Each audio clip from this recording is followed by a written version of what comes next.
Hola, ¿qué tal? ¿Cómo están? Bienvenidos y bienvenidas a un nuevo espacio de Cuida tus encías en directo. Hoy para hablar de las últimas novedades y de las últimas innovaciones en torno a los implantes dentales.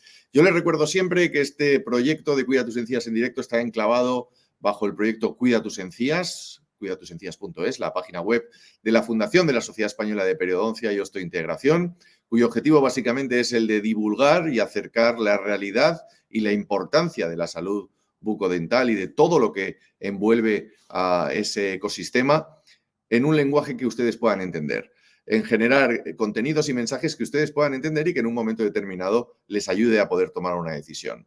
Ya saben que la salud empieza por la boca, la salud en general, y que nos gusta repetirlo muchas veces. Si ustedes quieren conocer algo más de este proyecto, yo les recuerdo que tienen, aparte de la página web, muchas fórmulas. Pues, por ejemplo, se pueden dar ustedes de alta en nuestro newsletter. Si tienen un dispositivo a mano ahora mismo y se quieren acercar con el código QR, automáticamente les va a permitir suscribirse en nuestro newsletter y todas esas noticias, todos esos reportajes, todos estos vídeos que se vienen generando desde hace años para generar esta cultura, a su vez, de la salud bucodental, lo pueden recibir en su correo electrónico. Algo más fácil, algo más cómodo. Yo no me detengo mucho más. Como les decía, vamos a hablar hoy de la importancia de los implantes dentales y, sobre todo, de las últimas innovaciones que hay en torno a ese tipo de tratamiento. Y para ello me están esperando ya dos magníficos profesionales a los que saludo en un segundo.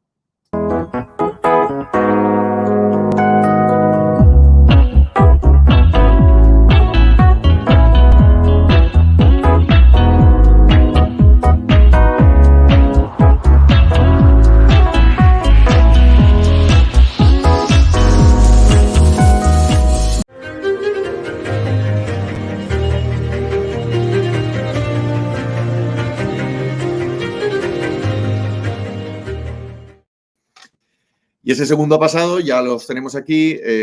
Quiero saludar en primer lugar a la doctora Irene García Martínez, que es odontóloga. Irene, bienvenida a Cuida tus encías en directo. Hola, muchas gracias. Un placer colaborar con esta iniciativa. El gusto es nuestro. Gracias por sumarte a la invitación de Cuida tus encías. Hoy nos hablarás y nos contarás muchas cosas, como también en su día lo hizo Herminio, que repite en esta cuarta temporada de Cuida tus encías y al que tengo el gusto de volver a saludar. Herminio, bienvenido a Cuida tus encías. Muchas gracias y enhorabuena por esta iniciativa. La verdad es que me encanta volver a estar aquí para hablar más sobre los implantes dentales. Maravilloso, bienvenido. Irene, ya sabes, vas a tener que hacer una segunda. Esto, quien lo hace, repite, como dice Herminio. Bueno, pues vamos a empezar hablando de estas últimas novedades que hay en torno a los implantes dentales, pero haremos un ejercicio primero de aterrizaje. Irene, me gustaría que nos explicaras en términos sencillos, cuando hablamos de implante dental, a qué nos estamos refiriendo y, sobre todo, cuál es la misión de un implante dental. Pues, bueno, antes de nada, definir el concepto.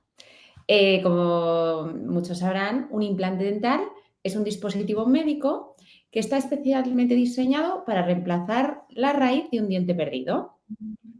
Este dispositivo consiste en un pequeño cilindro o tornillo de titanio que se coloca quirúrgicamente en el hueso del maxilar o de la mandíbula del paciente. Y estas raíces metálicas funcionan como un anclaje, como una fijación, ya que sobre estos se va a fijar la parte blanca del diente que vemos en boca, podríamos decir. Es decir, lo que llamamos corona dental u otro tipo de prótesis para la restauración tanto de la apariencia como de la función del diente natural que hay que reponer, del diente que se ha perdido.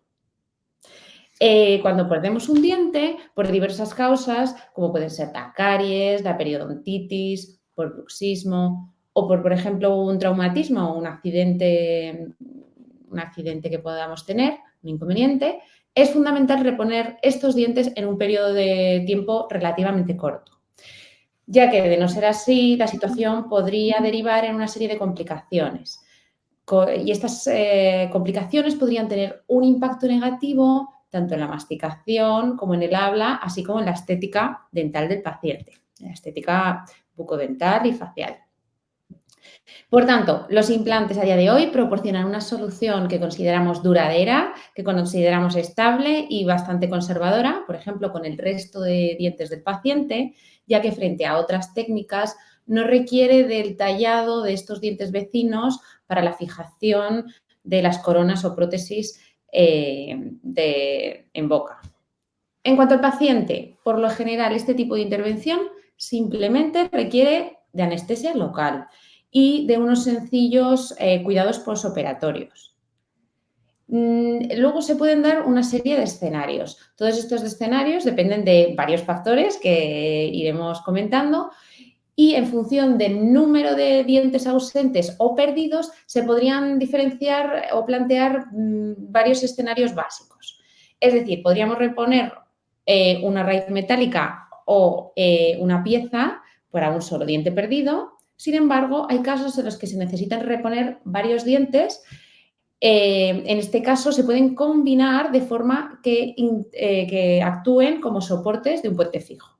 Es decir, por ejemplo, en un caso en el que se haya perdido tres dientes seguidos, podría valorarse la opción de disponer 2 implantes, uno a cada lado de ese tramo vacío, y entre ellos unir un puente que implique una corona sin diente debajo en el del medio, que llamaríamos póntico. Asimismo, hay casos en los que el paciente ha perdido todos los dientes o casi todos los dientes de la arcada, del arco dental, o se van a exodonciar, tanto en el maxilar como en la mandíbula. En este caso podríamos optar por prótesis de herradura completa de quita y pon, es decir, de tipo removible o recolocable por parte del paciente en casa.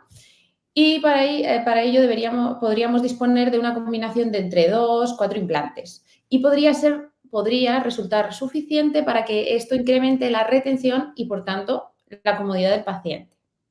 También hay casos en los que se puede plantear una opción totalmente fija o no removible de toda la arcada y, por lo general, ya se plantean combinaciones con un mayor número de implantes, de 4, de 6 u 8, en función del caso. Gracias, Irene, por esta primera explicación, por este primer aterrizaje. Herminio, Irene hablaba de un proceso de colocación, de un proceso de instalación, ¿no?, de un implante dental. ¿Cómo es ese proceso? ¿Qué fases tiene? Bueno, la primera fase, como en cualquier tratamiento, va a ser una entrevista con el paciente porque es importante primero saber las expectativas del paciente, si son reales o no, si lo que el paciente quiere coincide con lo que nosotros le podemos ofrecer. Y aparte, en esta entrevista nosotros le vamos a explicar al paciente en qué consiste la colocación de los implantes y, sobre todo, los problemas que nos podemos encontrar. Porque, como cualquier cirugía, el poner un implante no está exento de una serie de riesgos y de problemas, como luego hablaremos. Entonces, el paciente tiene que ser consciente de lo que supone hacerse el tratamiento, de los tiempos que conlleva hacer este tratamiento, porque, como bien ha explicado Irene, no es lo mismo un diente, una muela, por ejemplo, que reponer, por ejemplo, todos los dientes de arriba. Le falta al paciente todos los dientes. Obviamente, ese tratamiento será mucho más largo. Entonces, una vez hacemos esta primera consulta inicial de evaluación, el siguiente paso sería hacer un correcto diagnóstico, un diagnóstico más en profundidad. Aquí entrarían una serie de pruebas diagnósticas, como son la exploración, obviamente, del paciente, y luego radiografías y un CBCT, que es un escáner, es como una radiografía en 3 dimensiones del hueso del paciente, que nos permite tener en un ordenador perfectamente toda la boca del paciente, todo el hueso del paciente, y nosotros poder medir al milímetro el espacio que disponemos para poder colocar nuestro implante.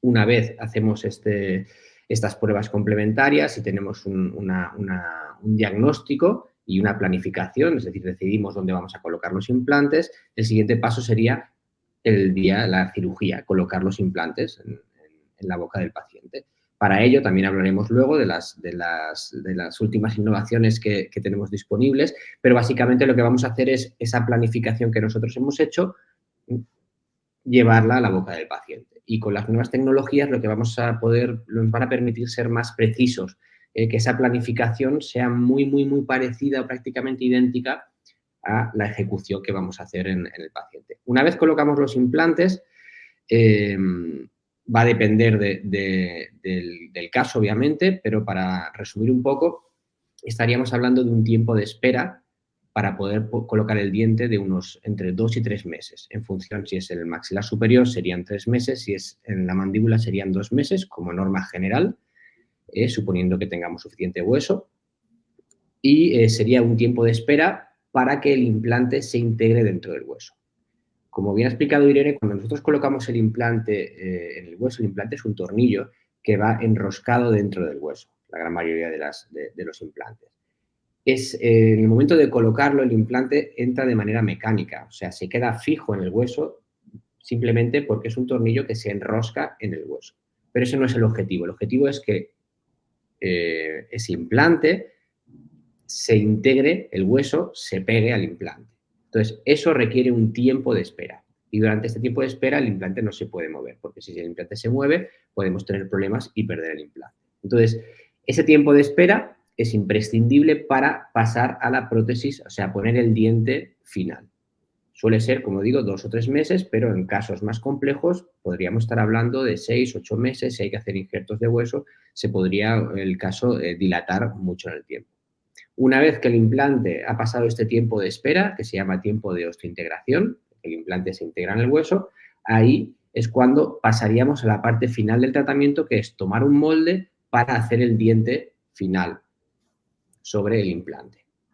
Este molde, la técnica clásica sería con la típica pasta que se pone en la boca para tomar el molde, y los últimos avances, las nuevas tecnologías, disponemos ahora de lo que se llaman escáneres intraorales, que es tomar un molde digital, es con un pequeño aparato que entra dentro de la boca, lo que hace es miles de fotografías de los dientes, y de esta manera podemos tener la boca del paciente de manera virtual. Es un molde que ya no utilizamos las pastas. Este molde nos permite trabajar luego este diente, el laboratorio, el técnico dental, que es el que se va a encargar de fabricar el diente, lo va a poder hacer todo de manera digital y va a poder diseñar un diente, y ese diente lo vamos a diseñar en función de la planificación que habíamos hecho previamente. Entonces, este tiempo de espera van a ser depende del caso, entre 2 semanas a 2 o 3 meses, en función de lo complejo que sea, del número de dientes que haya que hacer, y ya colocaríamos los dientes finales. Y por último, el día que le colocamos los dientes al paciente, el diente sobre el implante, ahí no termina el proceso, porque ahí es cuando vamos a empezar con los mantenimientos. Los implantes funcionan muy bien, es una gran solución, pero los implantes, cuando tienen problemas, en la gran mayoría de los casos, estos problemas no cursan con dolor. Entonces, el paciente tiene que ir a los mantenimientos para verificar, para comprobar que no hay ningún problema en el implante. Entonces, una vez terminamos el tratamiento y colocamos el diente sobre el paciente, luego empieza la fase de mantenimiento que, por desgracia, va a tener que hacerse durante toda la vida. Interesantísimo lo que nos estáis contando y complejo a la vez, ¿no? La cantidad de fases que hay. Irene, en todo este proceso entiendo que para seleccionar un paciente hay algunos factores que se deben de tener en cuenta. ¿Nos podrías enumerar algunos de esos factores, por favor? Pues sí, Ángel. Hay una serie de características y de condiciones que convierten a un paciente, podríamos decir, en el candidato idóneo. Bueno, que lo convierten o que lo alejan para ser portador de estos implantes dentales. En términos generales, podríamos destacar o englobar estos factores en 3 puntos básicos, ¿vale? En primer lugar, un buen estado de salud oral y general. En segundo lugar, como nos ha comentado Herminio, evaluar la densidad y la calidad ósea de ese paciente en la localización que precisa el implante. Y también, como nos ha recalcado previamente, los hábitos favorables y el compromiso con una buena higiene oral. En cuanto al estado de salud general, el paciente debe, este estado debe ser bueno. Esto implica que las enfermedades sistémicas que puedan convalecer deben de estar controladas, sobre todo aquellas que puedan intervenir en el proceso de cicatrización, de sangrado, de coagulación o del comportamiento óseo, como puede ser la diabetes. En cuanto a la salud oral, el paciente no debe presentar infecciones activas como caries ni enfermedades del periodonto. En los casos en los que el paciente presente gingivitis, es decir, inflamación o sangrado de encías, o periodontitis, que es una fase progresiva en la que ya se ve afectado el soporte de estos dientes, estas deben ser tratadas o prevenidas previamente o con anterioridad a la colocación del implante. Es importante. En cuanto a la calidad y densidad ósea, es importante estudiar, como nos ha comentado Herminio, las cualidades del hueso que va a albergar el implante, así como la encía que lo va a recubrir. Es decir, que deben de ser suficientes y favorables. Y en casos en los que no lo sea, ya podemos estudiar las opciones de aplicar técnicas de regeneración complementarias de tejido gingival y también de aumento óseo, mediante la aplicación de injertos en las áreas que estén más comprometidas. Recordar también que la etapa de diagnóstico es imprescindible. Informar al odontólogo de los fármacos que el paciente esté tomando y tomó con anterioridad, ya que algunos de estos pueden afectar no solo con vistas a la intervención, sino también de cara a la propia integración del implante.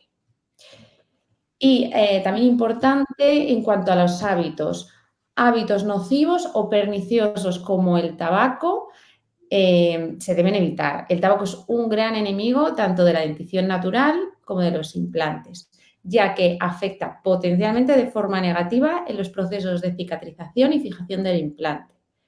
Es más, aumenta considerablemente el riesgo de infección de los tejidos que rodean al implante y por ello y por salud general se recomienda encarecidamente dejar de fumar.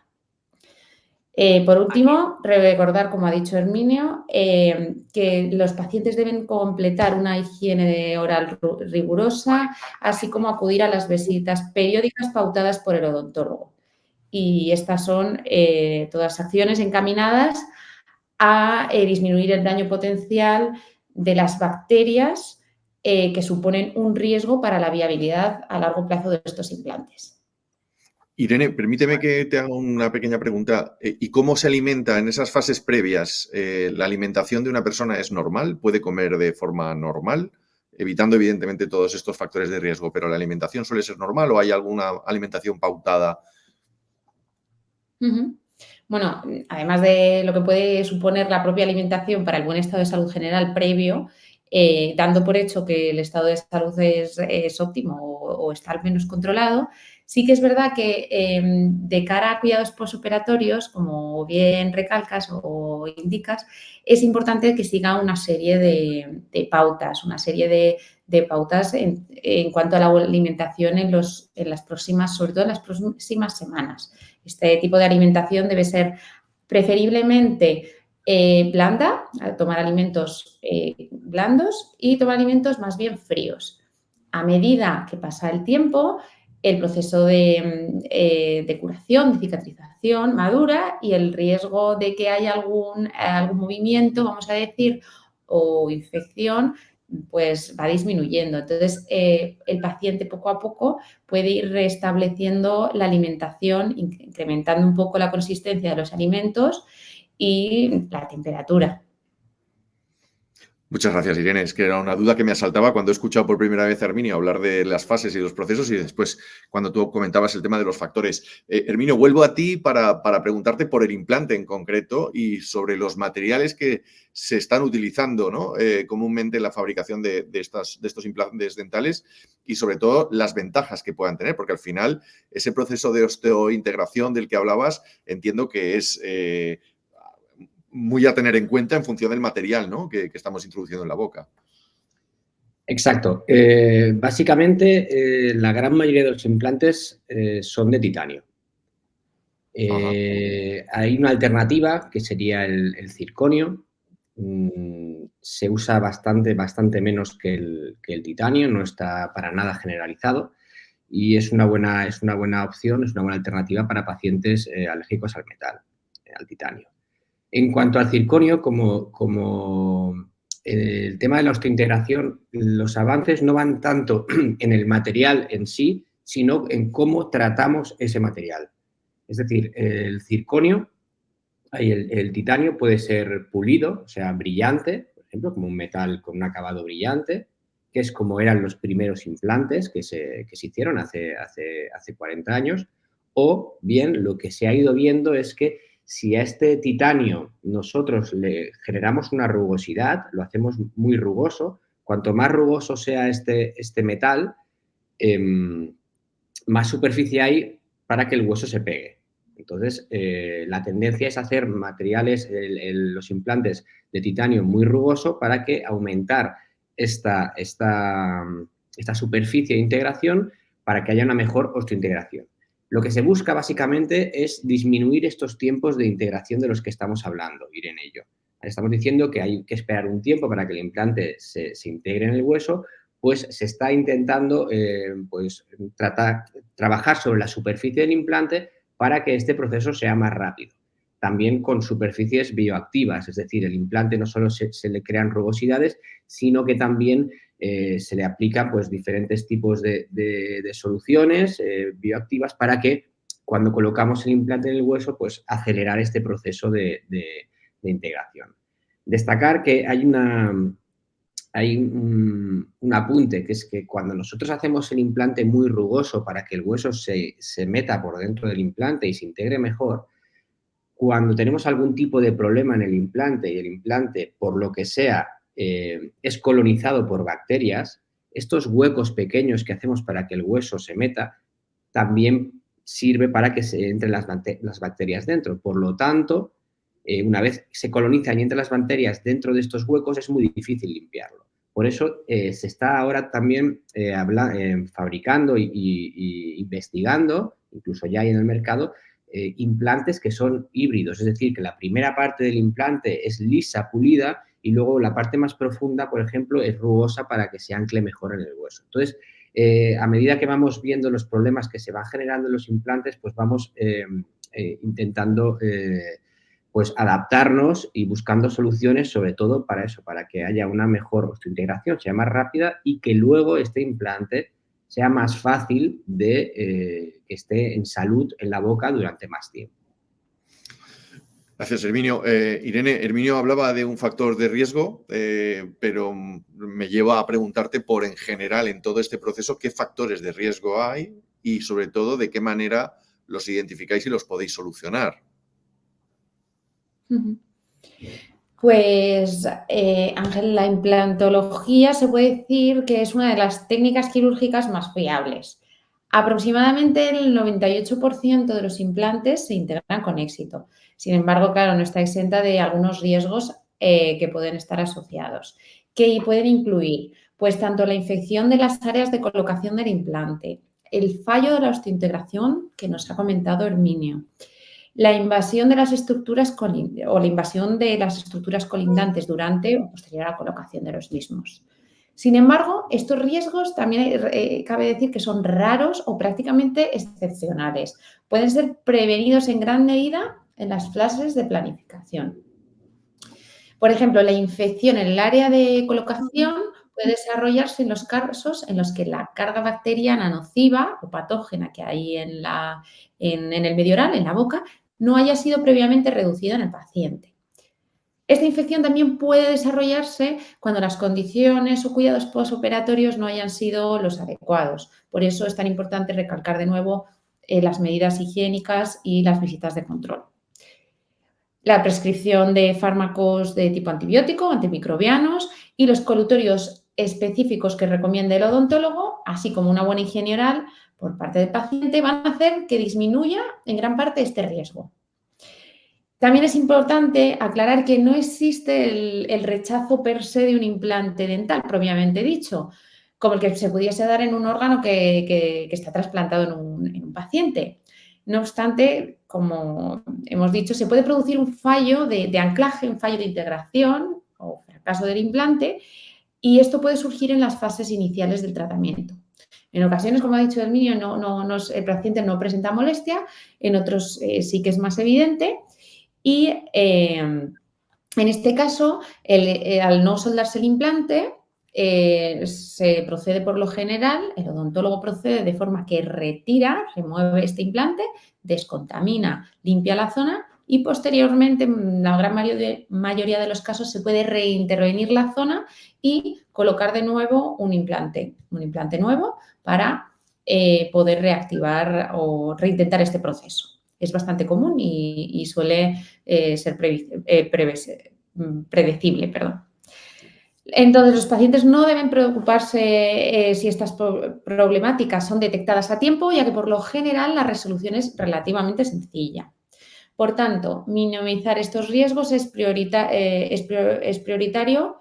de cara a la evaluación y a la planificación exhaustiva de cada caso, de forma individual, por parte del profesional y por parte del paciente, seguir las pautas, las indicaciones posoperatorias, la higiene oral, una vez más, y las visitas de, como hemos dicho, revisión, de mantenimiento y pautadas por el odontólogo.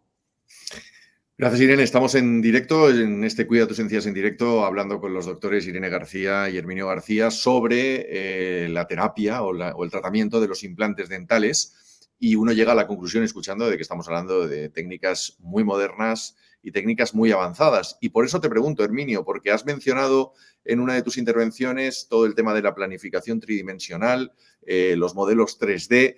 Y esto quisiera enlazarlo un poco con lo que comentaba también Irene, de planificar para evitar luego riesgos, ¿no? ¿Qué importancia tiene esta introducción de la tecnología y, en el caso concreto, del diseño tridimensional en la planificación de implantes dentales? Bueno, para mí ahora es una herramienta indispensable para el diagnóstico y la planificación y la ejecución. Como explicaba anteriormente, podemos tener el hueso del paciente en 3 dimensiones en nuestro ordenador, moverlo, verlo por todos los lados, pero es que además, con el escáner intraoral, con el molde digital que hemos hablado, tenemos también la encía y el tejido blando, tenemos la posición de los dientes. Estas dos partes las juntamos y al final tenemos lo que se llama un paciente virtual, o sea, tengo toda la boca del paciente en mi ordenador. Eso es una información impresionante, es un nivel de precisión muy alto.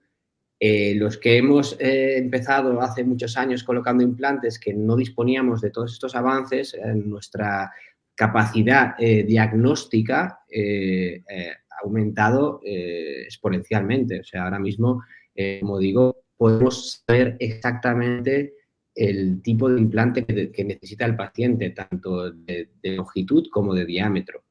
Podemos planificar virtualmente dónde van a ir los dientes. En los casos realmente muy complejos, donde viene un paciente, por ejemplo, imaginaros sin dientes arriba y abajo, y el paciente no tiene ningún diente, nosotros virtualmente podemos posicionar los dientes, tenemos también escáneres faciales que lo podemos integrar con el hueso y con la encía, y al final tener un paciente virtual y poder decidir, mira, los dientes van aquí. Y una vez sabemos exactamente dónde van los dientes, podemos planificar el implante donde tiene que ir en función de dónde van a estar los dientes. Esto es muy importante. Es como cuando un arquitecto está haciendo una casa, lo más importante son los cimientos. Pues nuestros cimientos son los implantes, pero tienen que ir pensados en dónde van a estar los dientes. No podemos poner los implantes y luego vamos a ver dónde vamos a colocar los dientes. Esto, el diseño tridimensional nos permite hacer una planificación completa de todos los aspectos. ¿Qué nos ayuda esto? Pues vamos a ser muchísimo más precisos en el diagnóstico, pero también en la ejecución. Es decir, cuando yo ya en el ordenador pongo donde quiero que vaya el implante, lo pongo en la boca del paciente virtual, luego tengo herramientas, que hablaremos luego, que me van a permitir transmitir esa información a la boca del paciente. Entonces, de esta manera lo que estamos haciendo es ser más predecibles y más precisos. Si yo pongo el implante a mano alzada, requiere una experiencia muy grande para orientarme, pero también depende de que ese día, pues a mí haya descansado bien, se me dé mejor o peor. Hay un balance, hay que tener en cuenta que el error humano puede existir, cuando nosotros tenemos este tipo de aparatos que nos van a ayudar a colocar el implante, ahí estamos minimizando la probabilidad de colocar incorrectamente el implante. Esto no quiere decir que hacerlo de esta manera, lo que se llama cirugía guiada, sea la panacea. Obviamente requiere de una curva de aprendizaje. El odontólogo, el cirujano, tiene que formarse en este tipo de cirugías. Es complejo, pero una vez es una curva de aprendizaje, pero una vez lo dominas, para nosotros es muy versátil y además disminuye los tiempos de tratamiento, porque no tenemos que estar pensando en la cirugía si el implante lo pongo un poquito más hacia adelante, hacia detrás. Simplemente vamos como más a tiro hecho, somos más eficaces. Muchas veces, como podemos aprovechar exactamente el hueso que hay, evitamos regeneraciones óseas y al final, pues, todos son ventajas. Toda esta tecnología pues nos está ayudando en nuestro día a día para que al final los tratamientos sean más rápidos, más precisos, con menor dolor posoperatorio para el paciente, y al final todos son ventajas. Todos son buenas noticias, escuchándote, Herminio, sin duda. Irene, ¿y qué otras novedades en el campo de los implantes dentales estáis ahora manejando los profesionales que puedan beneficiar a los pacientes? Pues, como decía Herminio, la implantología ha evolucionado muchísimo a lo largo de estos últimos años. Y todo ello ha sido gracias a la investigación científica, a la investigación clínica y a los propios avances, a las herramientas tecnológicas. Las últimas técnicas en implantes, como decía Herminio, cada vez nos proporcionan soluciones más efectivas. Por ejemplo, a día de hoy el odontólogo dispone de una amplia variedad de diseños de implantes dentales, como nos comentaba al principio. Estos implantes dentales cada vez van encaminados a incrementar la estabilidad óptima del implante en el hueso que lo alberga. El odontólogo puede escoger entre distintas longitudes, entre distintos calibres, y la industria cada vez los diseña de forma con distintas formas de espiras para que la adaptación anatómica en función del paciente sea más específica, sea de elección para cada caso.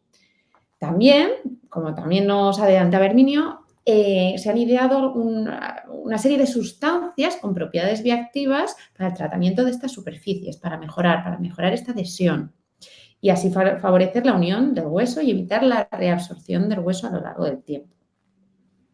También se han desarrollado numerosas técnicas encaminadas a incrementar o compensar la falta de hueso y de encía de la localización de colocación de implante.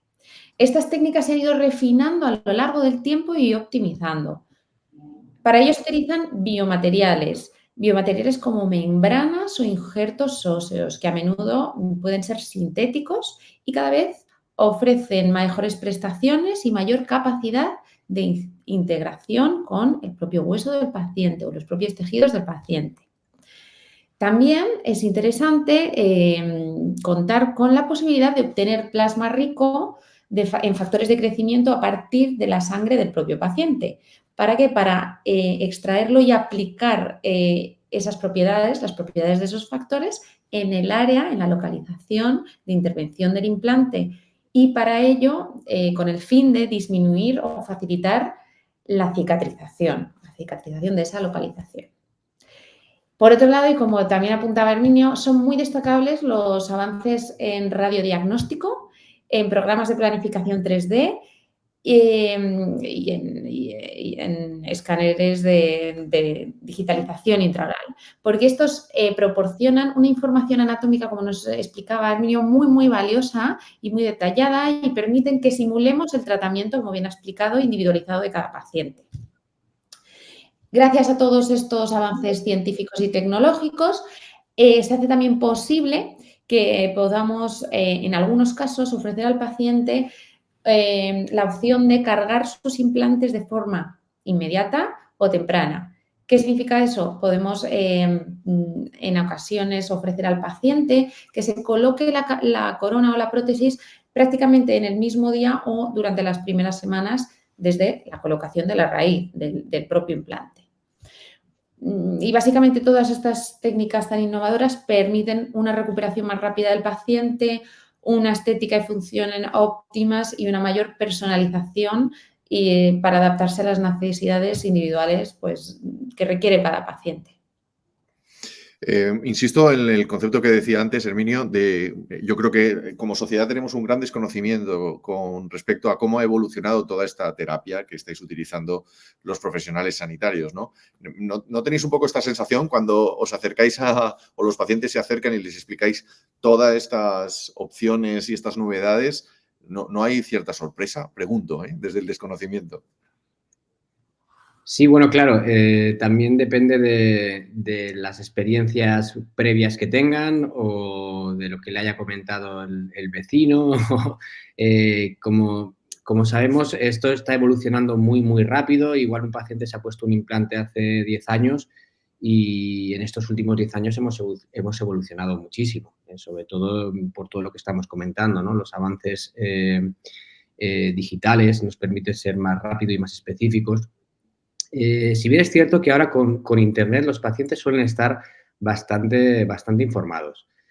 Lo que pasa es que necesitan que alguien, toda esa información que tiene, alguien se la ordene. Y sobre todo, como hablábamos al principio, en esa primera visita en la que nosotros entrevistamos al paciente, dejarle claro que hay situaciones en que el paciente, por sus características individuales, no se van a poder realizar.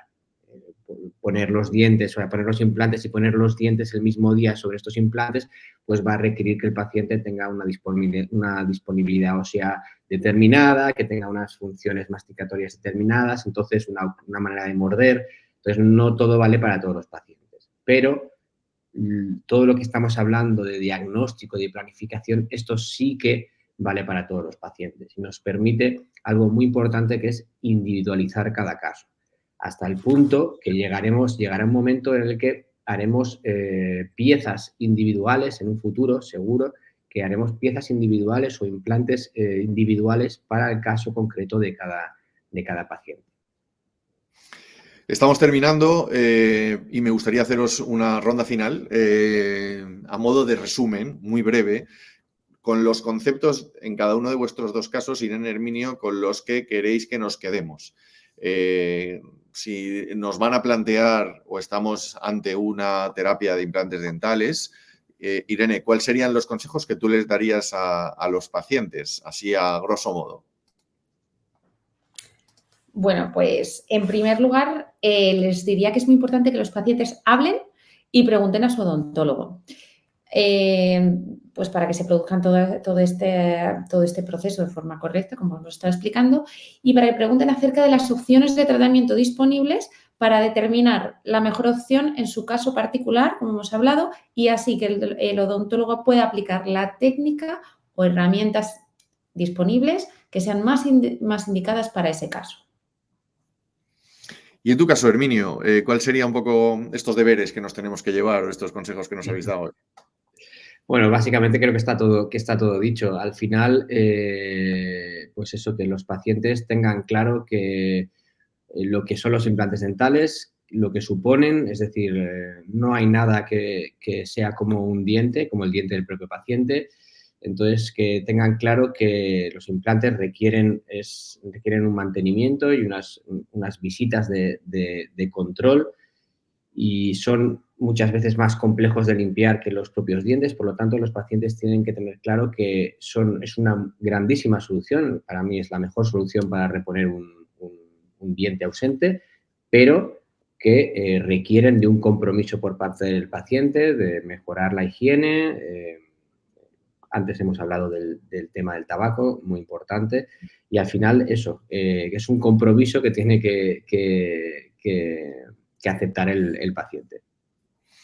Sin duda, pues con esos mensajes tan interesantes nos vamos a quedar. Quiero aprovechar nuevamente para agradeceros, Herminio, Irene, doctores García, los dos, muchísimas gracias por estar esta tarde con nosotros y acercarnos un poquito más, insisto, a esa realidad que yo creo que para el gran público todavía sigue desconocida, ¿no? O por lo menos tenemos una imagen bastante anticuada de la evolución que esta terapia ha supuesto en los últimos años, gracias, entre otras cosas, como decíais, a la investigación y a la innovación. Así que muchísimas gracias a los dos. Os espero en una próxima edición de Cuida tus encías. Muchísimas gracias. Un fuerte abrazo. Hasta luego.